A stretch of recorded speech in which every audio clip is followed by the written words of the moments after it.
अस्सलाम वालेकुम दोस्तों, उम्मीद आहे सभु ठीकु हूंदव। अॼु पंहिंजे करंट अफेयर खे वरी स्टार्ट कयूं था। 6th death anniversary of Abdul Sattar ईदी जी।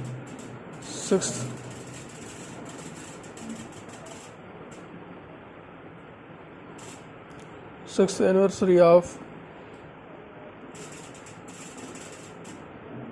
अब्दुल सत्तार ईदी।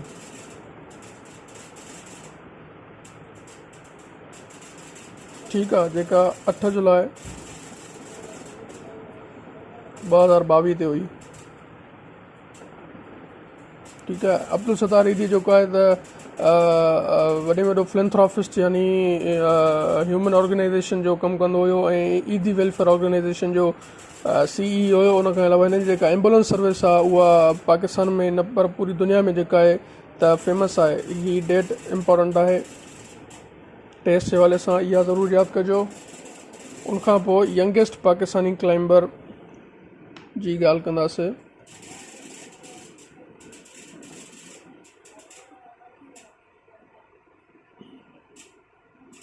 यानी कुझु ॾींहं पहिरियां जेको आहे त जंहिं माउंटेन नंगा पर्बत जेको आहे त जी क्लाइंबिंग कई हुई, यंगेस्ट क्लाइंबर ऑफ पाकिस्तान जेको आहे उहो आहे शहरोज़ काशिफ़। नालो यादि कजो, शहरोज़ काशिफ़। ठीकु आहे, उनखां पोइ फॉर्मर जैपनीज़ प्राइम मिनिस्टर, ठीकु आहे, शिंज़ो एबे।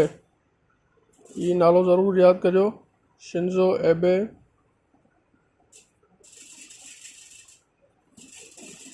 Killed in Japan while protesting, political protesting. ठीकु आहे, हाणे शिंज़ो एबे जेको आहे इहो जापान जो फॉर्मर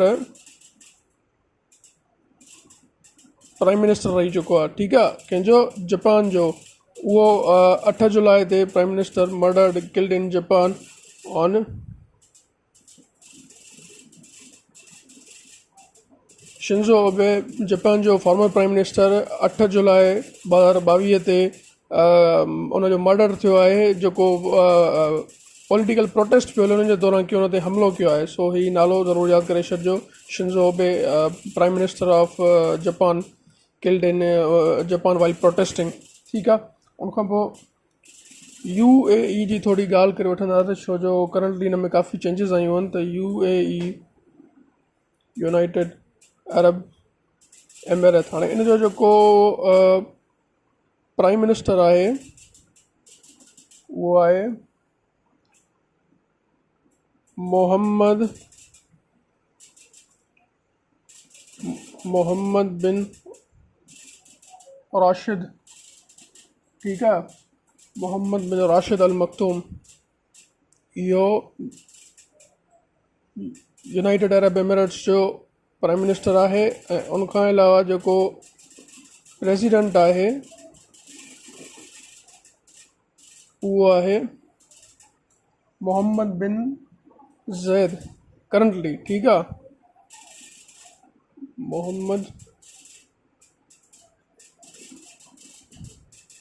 प्राइम मिनिस्टर मोहम्मद बिन राशिद ऐं प्रेसिडेंट मोहम्मद बिन ज़ैद। ठीकु आहे, हाणे मोहम्मद बिन ज़ैद जेको आहे त करंटली अपॉइंटेड प्रेसिडेंट आहे UAE जो। इन खां पहिरियां जेको आहे उहो हुयो यानी फॉर्मर प्रेसिडेंट जेको आहे उहो हुयो शेख ख़लीफ़ा, जेको रिसेंटली डेथ करे वियो। ठीकु आहे, यानी currently prime minister United Arab Emirates जो जेको आहे त मोहम्मद बिन राशिद आहे। प्रेसिडेंट करंट मोहम्मद बिन ज़ैद आहे। मोहम्मद बिन ज़ैद खां पहिरियां केरु हुयो? शेख ख़लीफ़ा हुयो, जेको हिननि जो वॾो भाउ हुयो। उनखां पोइ थोरी हिन जी दुबई जी करंसी जे बारे में मां तव्हां ज़रूरु ॻाल्हि कयां। त इन खे असां AED करे छो लिखंदा आहियूं? हाणे AED दुबई जी करंसी खे लिखण जो हिकिड़ो ऑफिशियल तरीक़ो आहे। ठीकु आहे, बाक़ी हिन जो जेको असां जंहिं तरीक़े सां पढ़ंदासीं उहो हीअं थींदो, थोरो गौर कजो। एमीराती दिरहम। ठीकु आहे, हाणे दिरहम जेको आहे त माना असां दुबई जी करंसी खे चवंदासीं एमिराती, जेके लोकल जेके त दुबई जा रहण वारा आहिनि उन्हनि खे असां एमिराती चवंदा आहियूं। त AED असां दुबई जी करंसी खे ऑफिशियली लिखंदा आहियूं, ठीकु आहे, ऑफिशियली या अनऑफिशियली चइजे। ऐं प्रोनाउंस जेको आहे असां हुनखे ईअं कंदासीं त ई सां एमिराती ऐं डी सां दिरहम। इन खां पोइ ॿी बि हिकु पॉइंट आहे त which country is going to give soft loan to Pakistan, ठीकु आहे। त फ्रांस जेको आहे, France announce to give almost 22 million euro to Pakistan, ठीकु आहे। पॉइंट ज़रूर 22 million as a soft loan to Pakistan.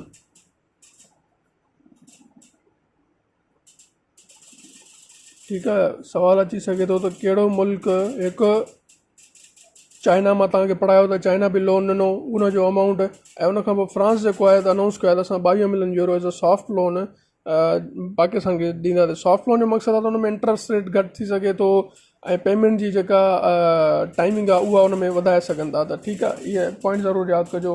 उनखां पोइ हाणे हिकिड़े ॿिए सेक्शन स्पोर्ट्स जो सेक्शन में चऊं था त Pakistani captain Babar Azam will B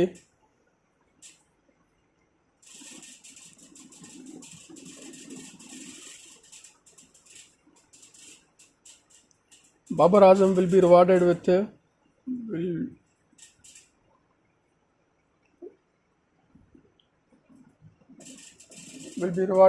pride of performance.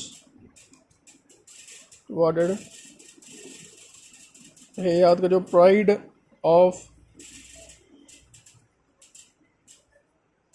performance,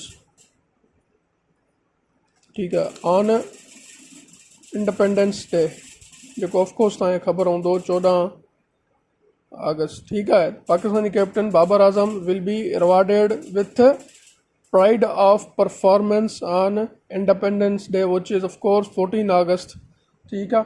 उनखां पोइ नोवाक जोकोविच जेको आहे त सर्बिया जो मशहूरु टेनिस खिलाड़ी आहे।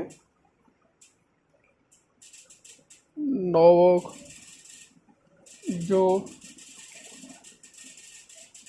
Djokovic one 21st grand slum, ठीक है, ग्रांड स्लम विंबलडन टूर्नामेंट। मां लास्ट लेक्चर में परेप्स तव्हांखे ॿुधायो त विंबलडन जेको आहे त उहो लंडन जो हिकिड़ो शहर आहे जेको फेमस आहे। पुछी सघनि था त Wimbledon is famous for, Wimbledon is so famous for tennis, ठीकु आहे। ऐं नोवाक जोकोविच जेको आहे टॉप 2 या 3 टेनिस प्लेयर्स में मञियो वेंदो आहे। ऐं रिसेंटली हुन 21st grand slam Wimbledon tournament जेको आहे त खटी आहे। ही नोवाक जोकोविच जेको आहे त पाण सर्बिया जो नेशनल आहे, ठीकु आहे। उनखां पोइ ही जेको आहे त अॼु जूं करंट अफेयर टिडबिट्स हुयूं। वरी इंशाल्लाह मां इन करंट अफेयर लेक्चर्स खे अञा वधीक कुझु पॉइंट्स सां कंटिन्यू कंदुसि। अल्लाह हाफ़िज़।